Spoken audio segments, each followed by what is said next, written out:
ശ്രീനാരായണ ഗുരുദേവ തൃപ്പാദങ്ങളിൽ എൻ്റെ സാഷ്ടാംഗ പ്രണാമം.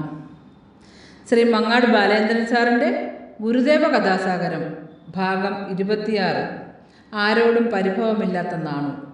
ഭാഗം 26 ആരോടും പരിഭവമില്ലാത്ത നാണു ഇവിടെ ആരംഭിക്കുന്നു.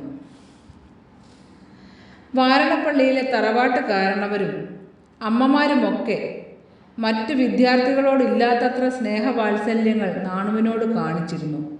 അതിൽ ചിലർക്കെല്ലാം കനത്ത അസൂയ ഉണ്ടായിരുന്നു. തങ്ങളുടെ വാക്കിനേക്കാൾ നാണുവിൻ്റെ വാക്കിനായിരുന്നു അവർ വില കൽപ്പിച്ചിരുന്നതെന്നതും അവരെ ചൊടിപ്പിക്കുകയുണ്ടായി. ഒരു ദിവസം സന്ധ്യാവന്ദനം കഴിഞ്ഞ് ഭാഗവതം വായിച്ചുകൊണ്ടിരിക്കുകയായിരുന്ന നാണുവിനെ തറവാട്ടിലെ മൂത്തമ്മ വിളിപ്പിച്ചു.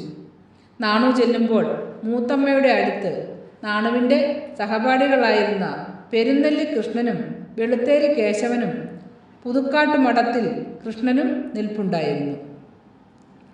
ഒരു തടുപ്പ് നീക്കിയിട്ടിട്ട് നാണുവിനോടായി അവിടെ ഇരിക്കുവാൻ ആ അമ്മ പറഞ്ഞു. തൻ്റെ സതീർത്ഥ്യന്മാർ നിൽക്കുകയും താൻ മാത്രം ഇരിക്കുകയും ചെയ്യുന്നത് ഔചിത്യമല്ലെന്ന് തോന്നിയതുകൊണ്ട് നാണു ഇരിക്കാൻ മുതിർന്നില്ല.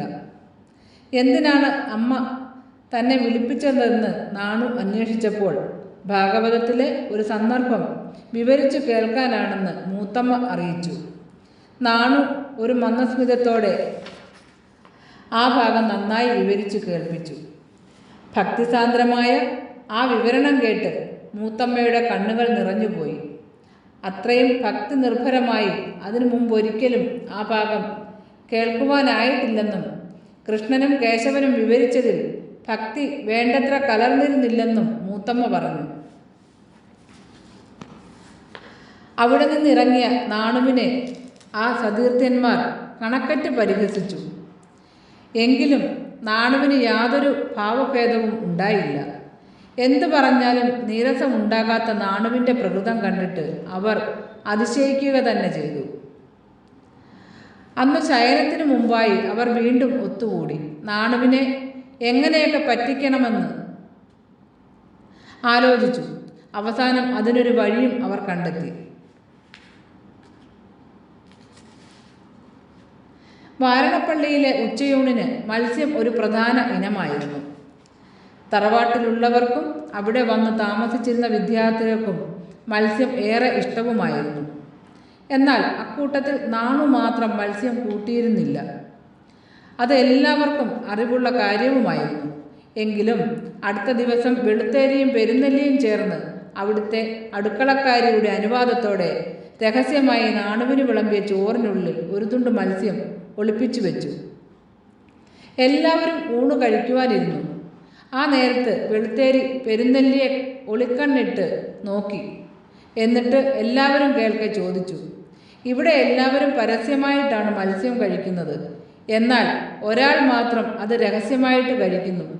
പെരുന്നെല്ലിക്ക് പറയാമോ അത് ആരാണെന്ന്?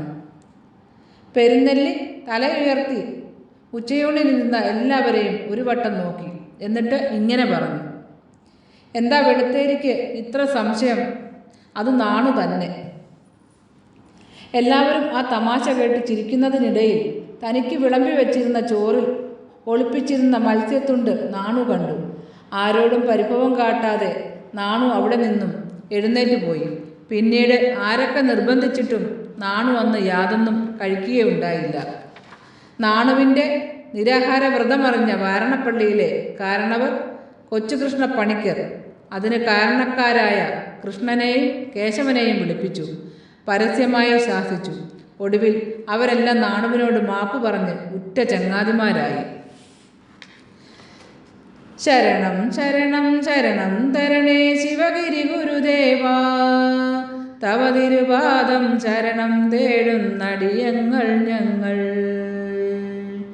ശരണം ശരണം ശരണം തരണേ ശിവഗിരി ഗുരുദേവാ, തവ തിരുപാദം ശരണം തേടുന്നടിയങ്ങൾ ഞങ്ങൾ. ശ്രീ മങ്ങാട് ബാലേന്ദ്രൻ സാറിൻ്റെ ഗുരുദേവ കഥാസാഗരം ഭാഗം 26 ആരോടും പരിഭവമില്ലാത്ത നാണു ഇവിടെ അവസാനിച്ചിരിക്കുന്നു. ഇതിൽ വന്നിട്ടുള്ള തെറ്റുകുറ്റങ്ങൾ സദയം ക്ഷമിക്കണമെന്ന് ഗുരുദേവ നാമത്തിൽ അറിയിക്കുന്നു. നന്ദി, നമസ്കാരം. ഗുരുധർമ്മം വിജയിക്കട്ടെ.